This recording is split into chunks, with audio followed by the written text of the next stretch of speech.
Olá, estudante! Essa é a correção da nossa prova real do PISM-1 2024, exclusivamente a prova de Química. Aqui você vai ter um mapa que nós construímos, né? E nós vamos agora ver também como que o examinador da UFJF usou esse mapa para avaliar você. Então, lembre-se que não é sobre nota ou quantidade de acertos, mas sim sobre o diagnóstico. Cada questão que nós estudarmos aqui, nós vamos desmascarar a pegadinha que o examinador usou e nós vamos reforçar qual pilar você precisa dominar neste tópico, ok? Então, a prova do PISM-1 2024 inicia, né, com essa tabela periódica aqui, que é a tabela periódica clássica do PISM, certo? Mostra para nós o número atômico aqui em cima, a massa atômica embaixo, e no meio somente o símbolo do elemento, não mostra o nome dele.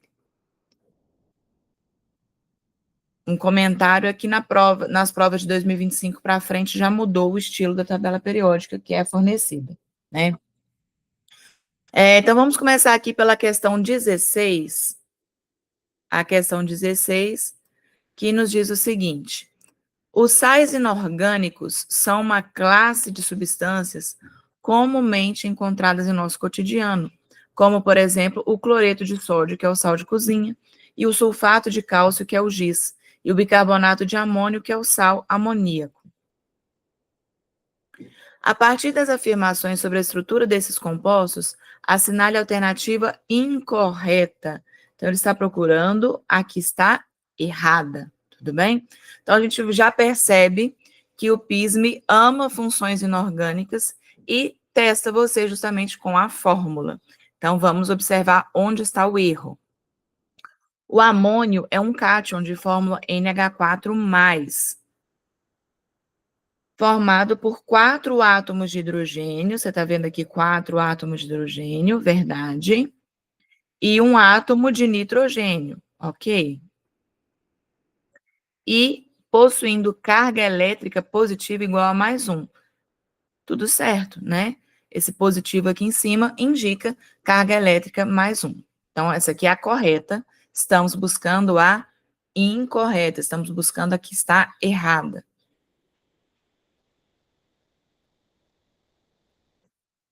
Letra B, o bicarbonato é um ânion de fórmula HCO3. Verdade também.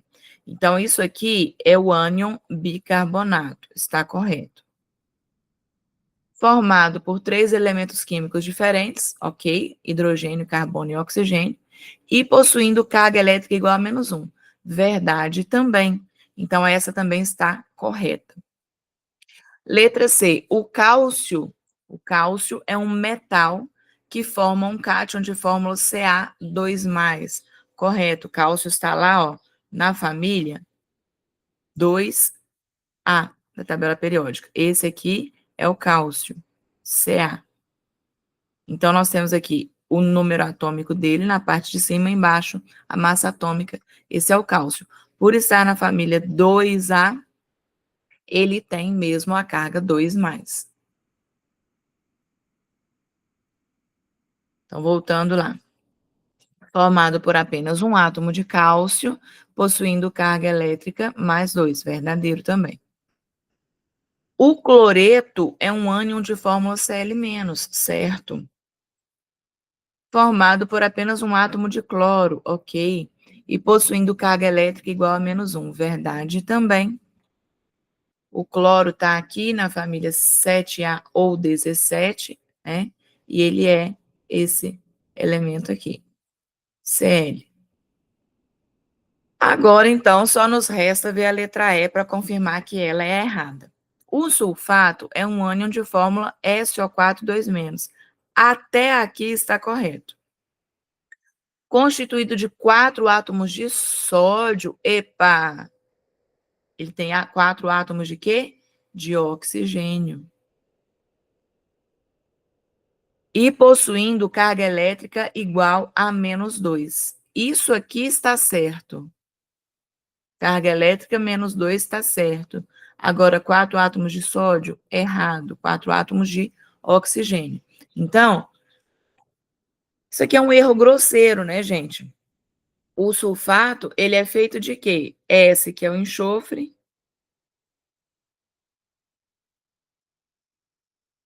e oxigênio, que é o O.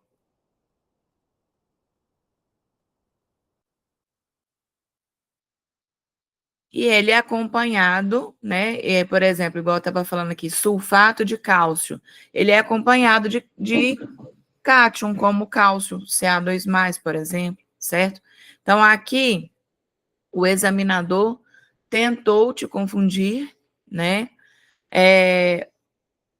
Usando essa palavra do sódio aqui. Então, se você errou essa questão, que o correto, né? A resposta dela, o gabarito é a letra E, você precisa dominar as funções inorgânicas que nós tratamos na nossa mentoria do PISM-1. Então, sabendo que sulfato, por exemplo, é um ânion muito comum dentro das provas de química, certo? Volte lá, então, na nossa semana das funções inorgânicas, reforce as fórmulas dos ânions e dos cátions mais comuns, se você errou essa aqui. Então, dicas, ânions mais comuns. Nós temos o sulfato, que é o SO4 2-, que essa questão nos mencionou. O NH4+, que é realmente o amônio. E nós temos o bicarbonato, que ele também cita aqui, né? HCO3-, ânion bicarbonato. Então, aqui a gente já aprende alguns ânions que o PISM gosta de nos cobrar. Questão 17 diz assim: a água sólida, que é o gelo, funde na temperatura constante de 0 graus. Então, a água sólida, quando passa pela fusão, ou seja, ela se torna líquida, a temperatura lá vai marcar o quê? 0 graus. Temperatura de fusão dela, 0 graus. No entanto, durante a fusão, uma fonte externa deve fornecer calor para que todo o gelo se transforme em água líquida. Processo semelhante ocorre em 100 graus, quando, durante a ebulição, ebulição aqui, quando a água passa do estado líquido para o gasoso, a temperatura marca 100 graus, né? A água vai se transformar em gás. A partir dessas informações, assinale de novo, ele quer a incorreta. Então, preste atenção, ele está buscando a coisa errada. Tudo bem? Então, vamos ler aqui. Letra A. A energia cinética média das moléculas após a fusão é menor do que a energia cinética média das moléculas após a ebulição. Então, o que é energia cinética? Energia cinética tem a ver com movimento. Então, está falando assim, o movimento das moléculas, a agitação das moléculas, após a fusão, então aqui no estado líquido, é menor do que o movimento, do que a energia cinética média das moléculas após a ebulição, ou seja, no estado gasoso? Sim, é verdade. No estado líquido, as moléculas têm liberdade de movimento, mas não tanta quanto no estado gasoso. No estado gasoso é aquela loucura, aquela agitação, molécula uma batendo na outra, batendo contra o recipiente. Então, é verdade a letra A. Letra B. Após o processo de fusão, então, a água no estado líquido, a energia cinética das moléculas pode aumentar pelo aumento da temperatura do líquido? Verdade também. O que está falando? Quando falar de energia cinética, a gente vai lembrar de movimento. O movimento das moléculas aumenta quando a gente aumenta a temperatura? Com certeza. Quanto maior a temperatura, mais movimento essas moléculas vão ter lá dentro do recipiente, ok? É esperado que isso aconteça mesmo, então verdadeiro. Letra C. Durante a fusão, toda a energia absorvida é usada na quebra das ligações de hidrogênio no sólido. Então, olha só, sim, quando a gente está passando as moléculas de água do estado sólido para o estado líquido, o que está se quebrando? Justamente as ligações de hidrogênio, porque as interações intermoleculares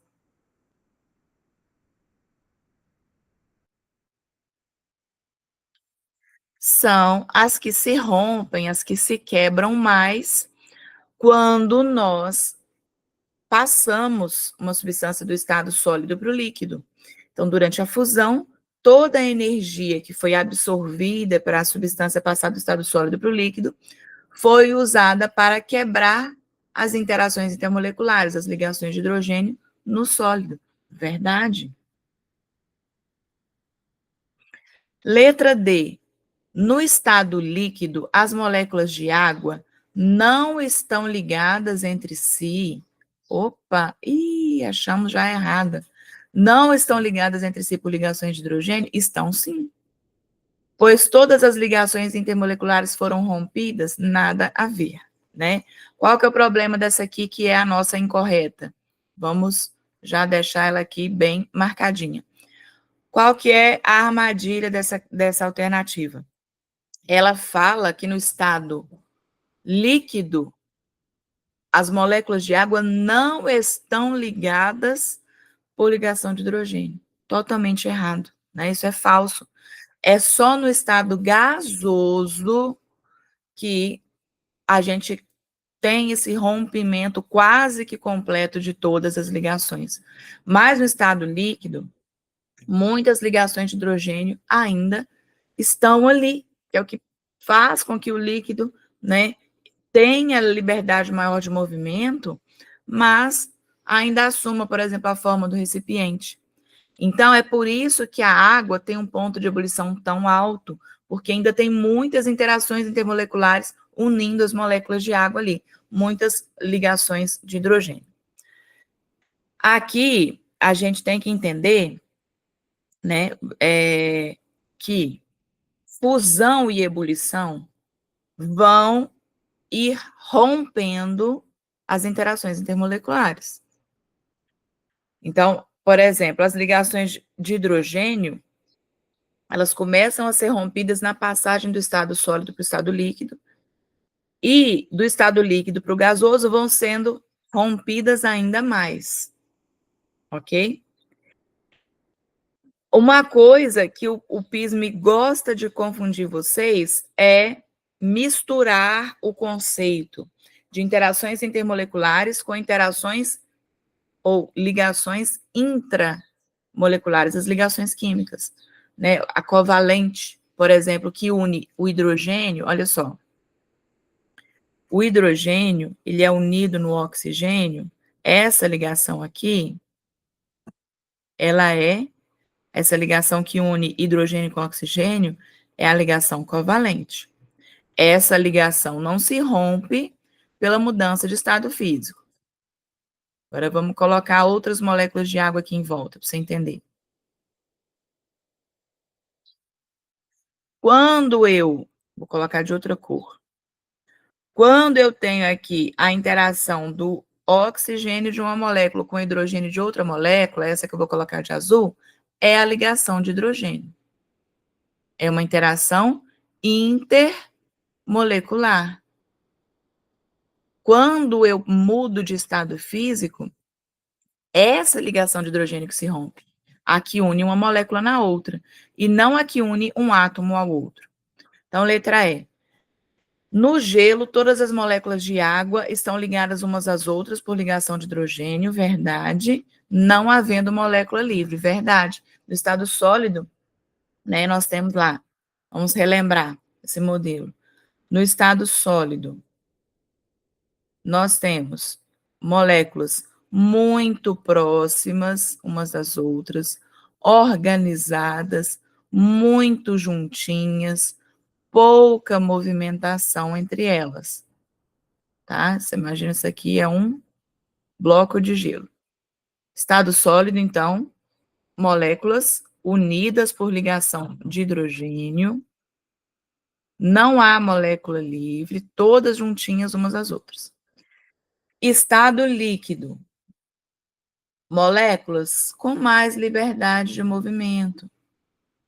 Então, elas estão um pouco mais afastadas, elas, né, estão aqui, ó, um pouco mais afastadas umas das outras, podem se movimentar, vou colocar isso aqui como representando o movimento. Podem se movimentar, estão mais desorganizadas, têm mais movimento, mais energia cinética, igual ele coloca aqui na questão, tudo certo. Ocupam, né, inclusive a forma do recipiente. Agora vamos falar no estado gasoso. Gente, estado gasoso, moléculas completamente movimentando aqui, ó, loucamente, umas batendo com as outras, se movimentando muito. Isso aqui está representando o movimento, tá? Muito movimento, zum, zum, zum, zum, batendo uma na outra, batendo no recipiente. Muito movimento, muita desorganização, pouca ou quase nenhuma interação intermolecular. Tudo bem? Moléculas praticamente livres no estado gasoso. Então, se você errou a questão 17, volte na aula sobre interações intermoleculares. Lembre-se, líquido, as moléculas estão ali parcialmente ainda ligadas por interações intermoleculares, mas no gelo estão completamente unidas, completamente ligadas, e no estado gasoso quase não há interações entre elas. Muito poucas interações ou quase nenhuma, tá? Questão 18. A tabela periódica é uma ferramenta muito útil para a classificação dos elementos químicos. Nela, os elementos estão organizados em ordem crescente de... Então, aqui, olha só. Quer saber se você entende um pouquinho de interações na tabela periódica, propriedades periódicas, na verdade, né? Os elementos estão organizados em ordem de quê? De número atômico, né?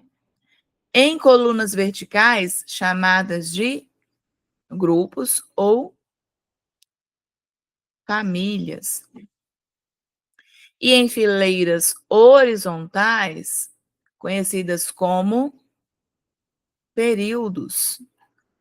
Por exemplo, o elemento químico fósforo encontra-se localizado no qual grupo da tabela? Vamos lá? Fósforo aqui, ó. Cadê o fósforo? Fósforo é a letra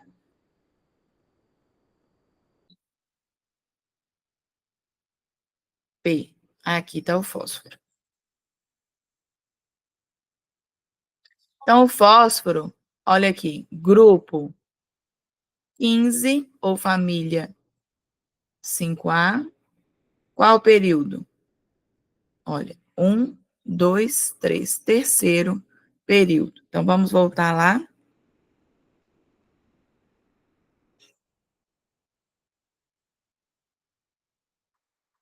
Quando aqui, então, nós temos essa questão, nós percebemos, lendo aqui as informações, o quê? Vamos lá.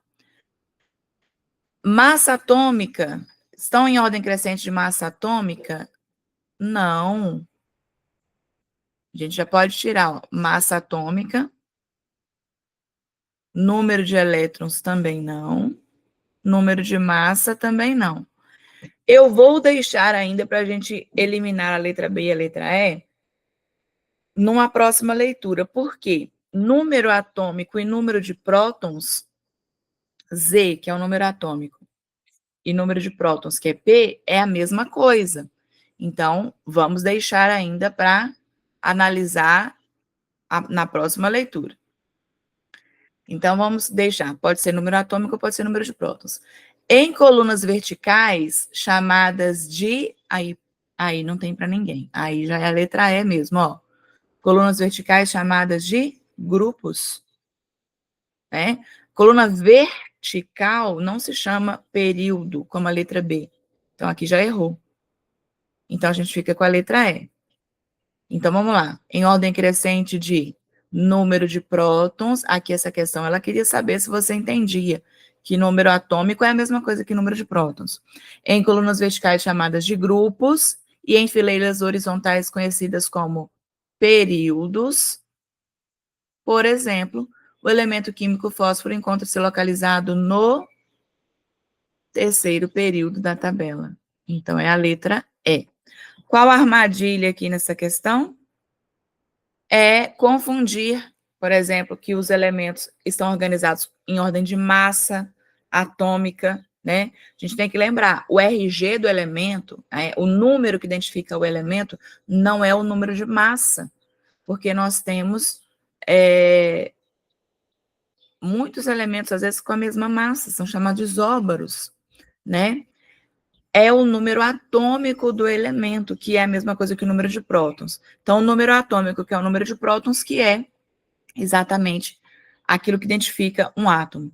Se você teve dificuldade com essa questão, reveja as aulas sobre tabela periódica da nossa mentoria. Então, os elementos são organizados por número de prótons, que é a letra Z, né, representado pela letra Z, número atômico, em colunas verticais chamadas de grupos e em fileiras horizontais conhecidas como períodos. O fósforo está no terceiro período, então ficamos com a letra E. Volte, se você errou nessa, na semana que tratamos sobre tabela periódica, onde esses conceitos são básicos da organização periódica da tabela. A questão 19 é uma questão de interpretação do nosso cotidiano. Então, vamos ver. O aumento de temperatura, ele, em alimentos ou bebidas, causa alterações que podem ser classificadas como transformações físicas ou químicas. Considere os seguintes processos: assar um bolo, adoçar um café, derreter uma pedra de gelo, cozinhar um ovo. Cada um desses processos, 1, 2, 3 e 4, corresponde a um tipo de transformação classificada respectivamente como. Então, são transformações físicas, químicas. Então, vamos ver o que seria aqui. Vamos lá. Assar um bolo.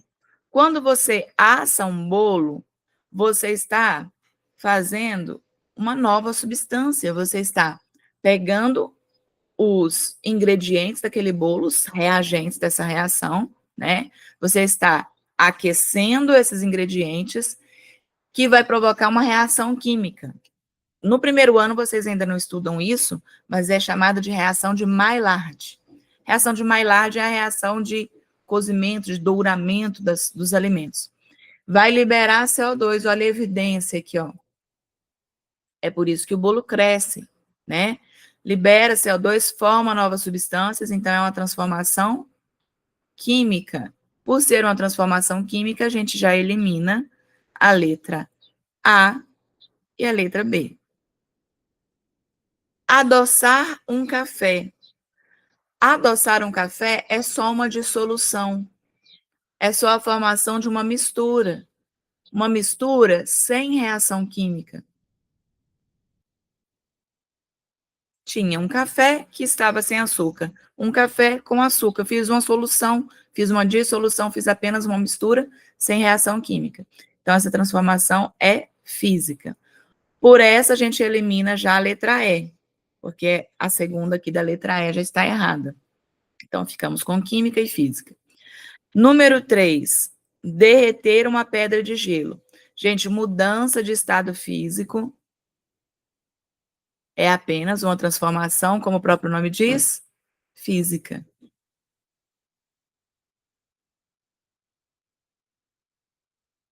Então, transformação física. Já eliminamos aqui a letra D e aí ficamos finalmente com a resposta correta.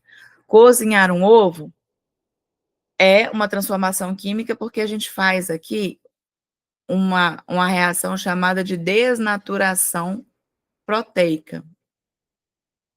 Um exercício que eu gosto de fazer com os meus alunos é o seguinte: pensa o seguinte, o ovo cozido, ele é o mesmo sabor do ovo cru? O mesmo cheiro do ovo cru? Né? Não é. Então, a mesma aparência do ovo cru? Não é. Tudo isso muda. Quando muda aparência, cheiro, sabor, geralmente, nesse conjunto completo, né, ele é uma transformação química, quando forma novas substâncias.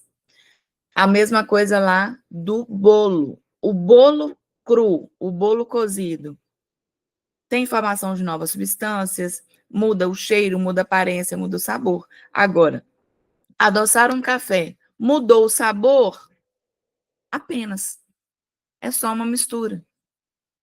Muda talvez a aparência? Não. Muda apenas uma característica, né? Mudança de estado físico, mudou o quê? Só a aparência. Era sólido, ficou líquido. Não deixou de ser água, não deixou de ser a mesma substância. Adoçaram café, o café não deixou de ser café porque conseguiu um açúcar nele. Então, gente, resposta certa, letra C, transformações nessa ordem: química, física, física e química. Aqui, a armadilha era você, talvez, se confundir. Eu não vejo onde, talvez, no 2, adoçar um café, confundir essa ideia. Pode ser, né, que fosse uma armadilha. Falamos sobre reações químicas também na nas nossas aulas da mentoria. Procure lá, né, nós temos uma aula sobre isso. Questão 20. Vamos aqui finalizando as objetivas com essa questão 20. Propriedades físicas, como ponto de fusão, ponto de ebulição e densidade, são propriedades específicas das substâncias e, por isso, podem ser utilizadas tanto para diferenciá-las quanto para identificá-las. Abaixo estão mostrados 3 tubos de ensaio de mesmo tamanho e diâmetro. Cada um contém a mesma massa de água, etanol anidro e etanol hidratado. Porém, não se sabe em qual tubo encontram-se cada uma das substâncias, uma vez que todas são incolores e translúcidas. Sabendo-se que, na mesma temperatura de 20 graus, a densidade da água é 0,998 gramas por ml, do etanol anidro é 0,789 gramas por ml e do etanol hidratado 0,812 gramas por ml, qual substância encontra-se nos tubos 1, 2 e 3, respectivamente? Então, nessa questão 20, o que nós precisamos aqui para resolvê-la? A análise da densidade, ok? Densidade, que é uma propriedade específica da substância. Então, a gente tem que lembrar que densidade significa massa dividido pelo volume. Tudo bem? O que a questão nos disse aqui, ó? Que cada um dos 3 tubos contém a mesma massa de água, etanol anidro e etanol hidratado. Ou seja, se a massa é constante, se a massa deles é constante, a densidade ela é inversamente proporcional ao volume, né? Então, assim, ó, vamos lá. Se a densidade aumenta, o volume diminui. Então, quanto maior a densidade, menor o volume. Então, densidade e volume são inversamente proporcionais.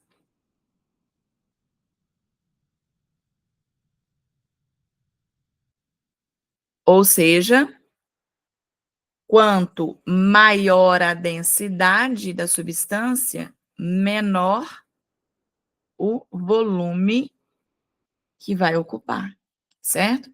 Então, colocando aqui em ordem de densidade. Quem tem maior densidade? A água. Densidade da água é maior, que é 0,998, que é maior, né, que, em segundo lugar, que a densidade do etanol hidratado, que é 0,812, que é maior que a densidade do etanol anidro,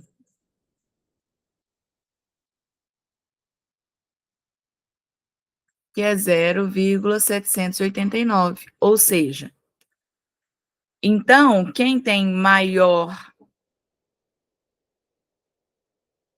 densidade que a água vai ter o menor volume. Então, a água vai ser esse aqui, ó. Quem tem o menor volume? Tubo 3. Essa é a água. Quem tem menor densidade, maior volume. Então, o tubo 1, etanol anidro.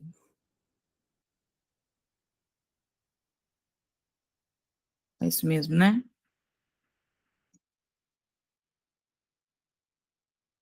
Então, só sobrou o tubo 2 para o etanol hidratado.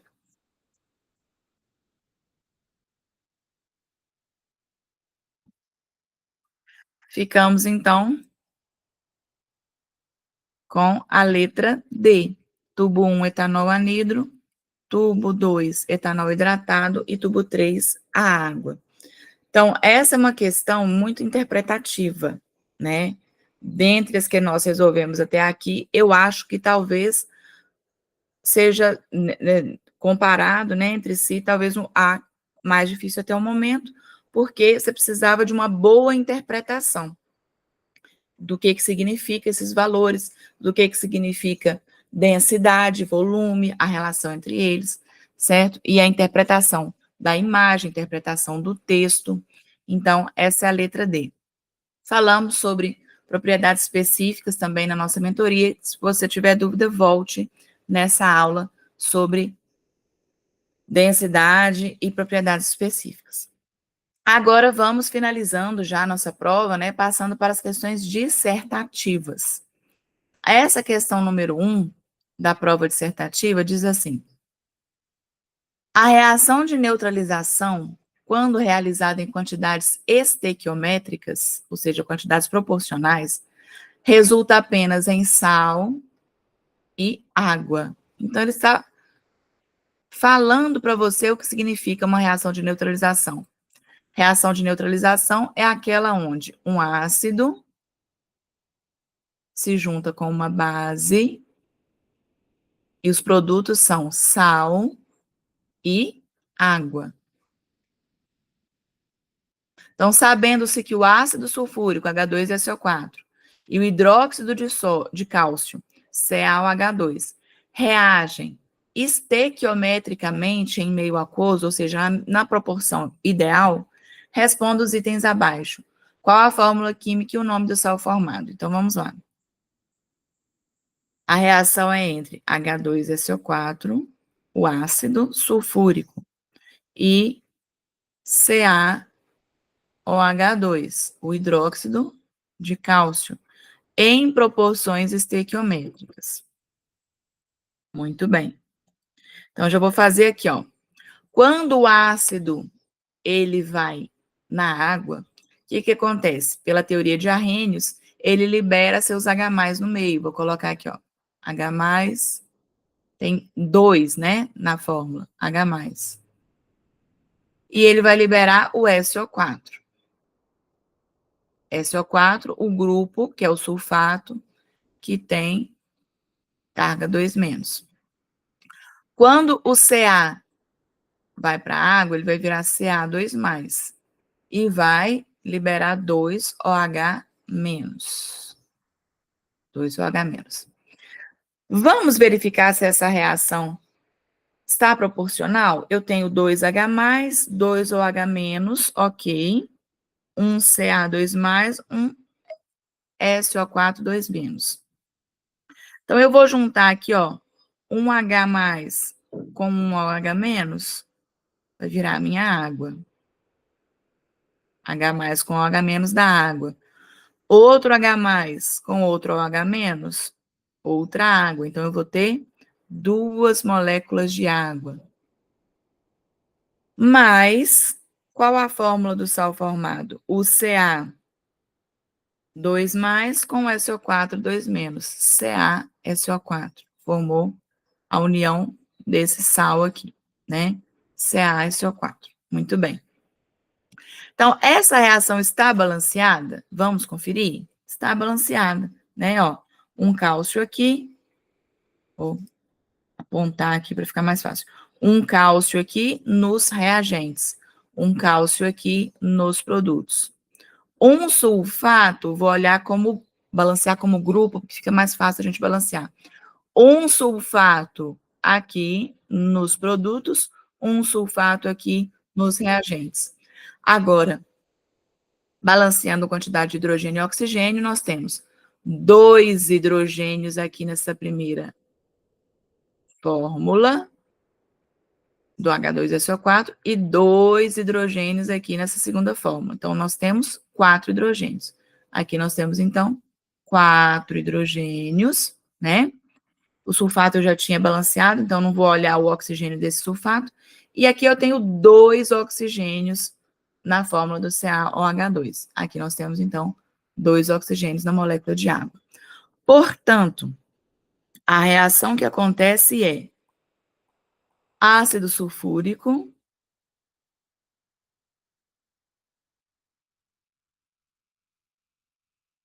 que reage com hidróxido de cálcio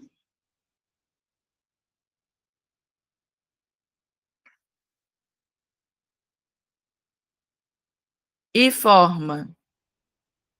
Qual a fórmula e o nome do sal formado? Forma o sulfato de cálcio.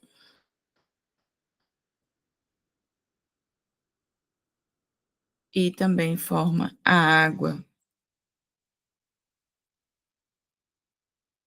Respondendo a letra A, não precisava fazer toda a reação, precisava responder qual a fórmula química do sal formado, né? Então, aqui, ó, só relembrando, como o cálcio tem carga 2+, porque ele é lá da família 2A da tabela periódica, ó. A gente até já tinha falado dele antes, né? Olha o cálcio aqui, ó. Como o cálcio é da família 2A da tabela periódica, ele vai ter a carga 2+. E o ânion sulfato tem a carga, né, o grupamento sulfato tem a carga 2-. Então, aqui formou o sulfato de cálcio. Letra B. Escrever equação química balanceada que representa essa reação de neutralização. Então, a gente já fez a letra A e a letra B. Aqui. Na letra A, eu vou até mudar aqui, ó. Vou deixar essa aqui como sendo letra B. E vou responder na letra A aqui em cima. CaSO4, sulfato de cálcio.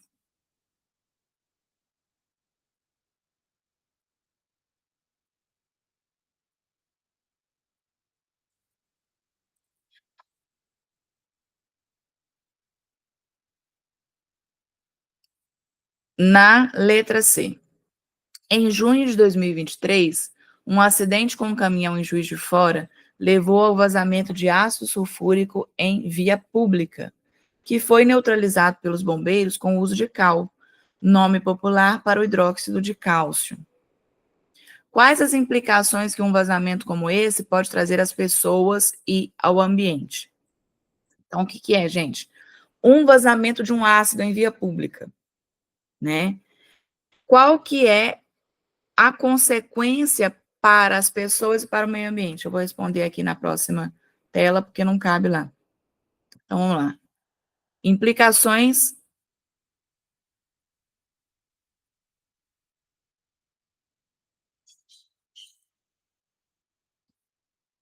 do acidente com ácido para as pessoas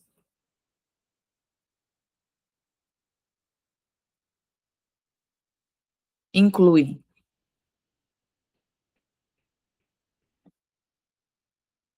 queimaduras graves,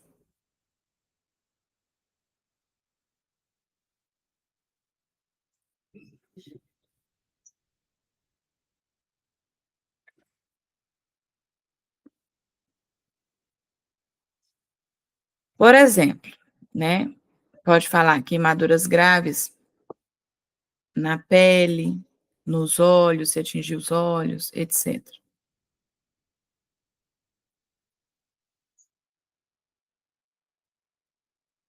No ambiente,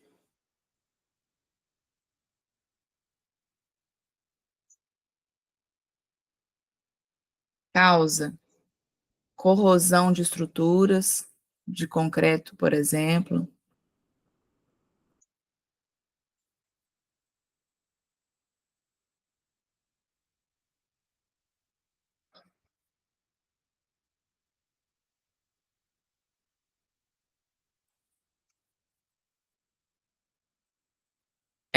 desequilíbrio ecológico, porque imagina esse ácido indo lá para o esgoto, caindo num curso d'água, né? Morte de peixes e plantas, etc. Animais, né? Colocar morte de animais em geral.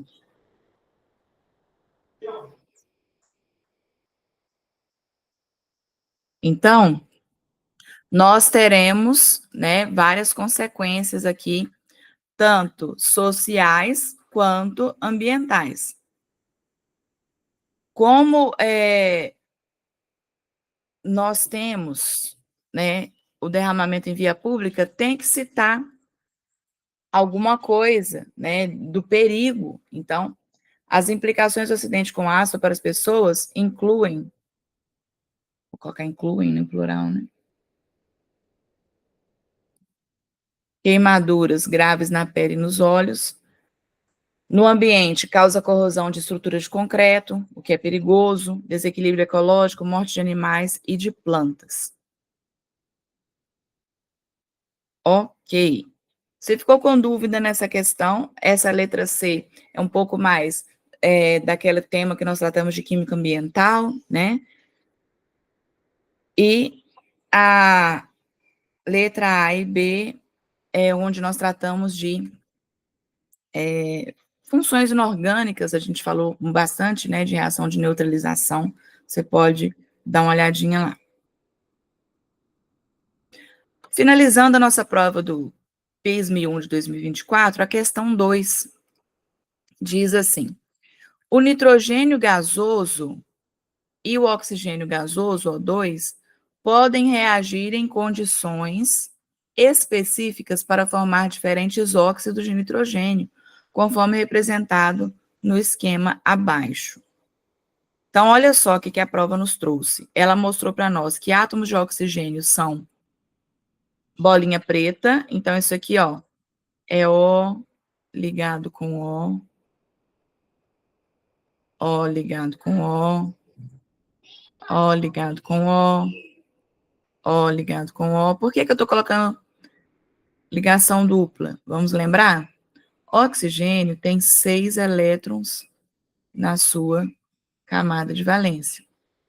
Ele é da família 6A ou grupo 16. Então, quando ele faz a ligação, ele faz uma ligação dupla com outro átomo de oxigênio, porque ele busca estabilidade, tendo 8 elétrons na sua camada de valência. Então, isso aqui vai ser o nosso O2. E ali nós temos o nitrogênio. A bolinha branca é do átomo de nitrogênio. Então, nós temos aqui N e N. Como é que os nitrogênios se ligam? Nitrogênio, vamos voltar lá na tabela periódica para vocês verem, ó. Nitrogênio e oxigênio, para eu não ficar falando, né, aqui, ó. Oxigênio, família 16 ou grupo 6A, tem 6 elétrons na camada de valência.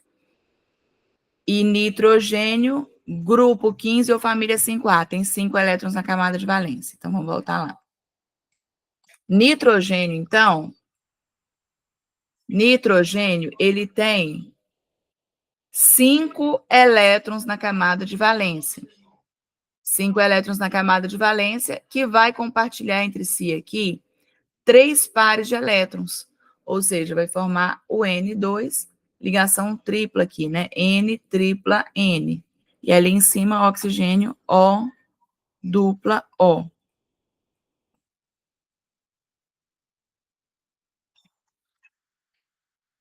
Então, olhando para essa estrutura, aqui tem N tripla N, N tripla N, N tripla N, e assim vai. Ok? Formando o quê? O que ele está formando aqui? Tá vendo que ele tem uma bolinha de pretinho, que é o N, e uma bolinha de oxigênio, que é...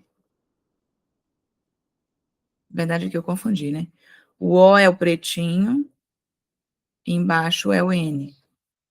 Então, ele está fazendo aqui uma fórmula química, né, que é o NO, que é o óxido de nitrogênio.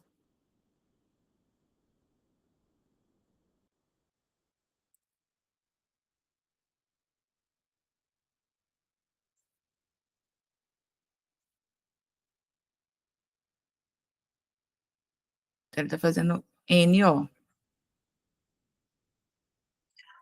Letra A, pergunta assim, qual a equação química balanceada para a reação representada na figura?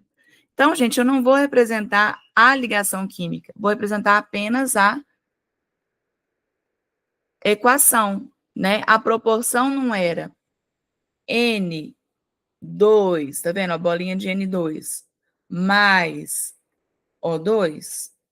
Era. E tá formando o que lá do outro lado? Apenas NO, óxido de nitrogênio. Só que se eu colocar isso, vai mostrar para mim que a equação não está balanceada, ela está desbalanceada. Então, aqui é importante representar também o estado físico. Esse é gasoso, esse também é, e aqui também esse óxido gasoso. Para balancear a equação, eu vejo 2 nitrogênios antes da seta, 2 oxigênios antes da seta, e depois da seta apenas um de cada. Então, eu tenho que colocar o 2NO ali na frente. Na letra B, o dióxido de nitrogênio, NO2, que não é o mesmo que está sendo formado aqui, né? É um gás frequentemente encontrado na atmosfera poluída e é formado pela reação do NO com o O2. Represente a reação química entre 4 moléculas de NO e 2 moléculas de O2, utilizando a mesma notação do esquema mostrado na questão, onde os átomos do elemento nitrogênio são representados por bolinha vazia e os átomos do elemento oxigênio são representados por bolinha cheia, né? Então, a gente vai ver ali já já essa resposta. Vou pular a letra B um pouquinho e a gente já vai fazer isso aqui, tá? Essa equação aqui,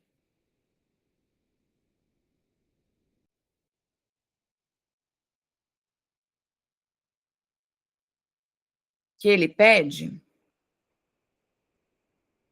ela, basicamente, a gente já vai mostrar ela no próximo slide, mas eu quero fazer com vocês já a letra C, antes de passar para o próximo slide. Resolver a letra C aqui, depois eu mostro a letra B lá.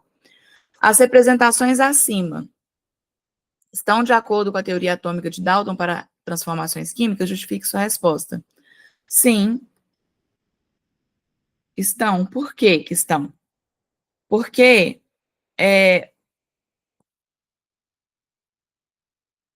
estão de acordo, pois, na teoria de Dalton,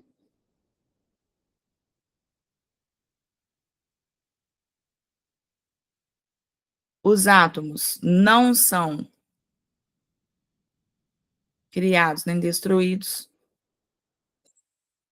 apenas rearranjados.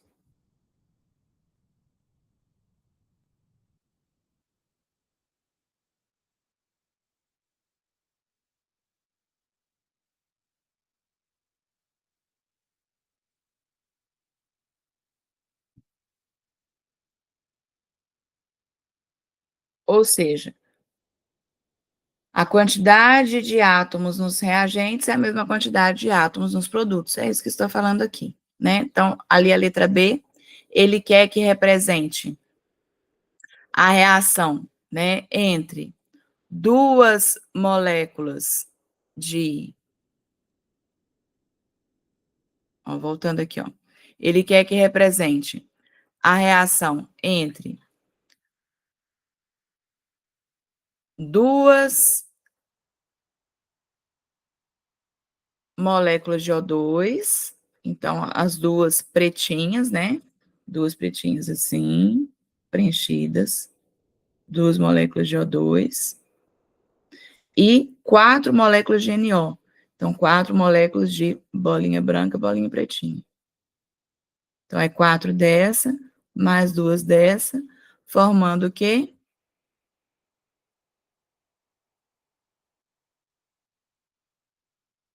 Formando o NO2. Então, tem que ter o N, que é a bolinha branca, e duas bolinhas escuras assim. E a gente vai ter que ter aqui, né, para balancear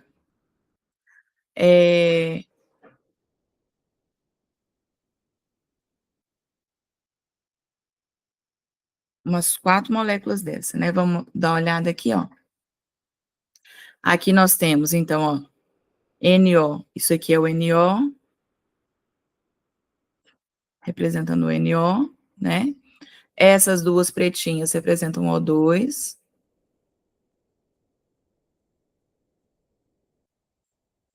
Formando do outro lado o NO2.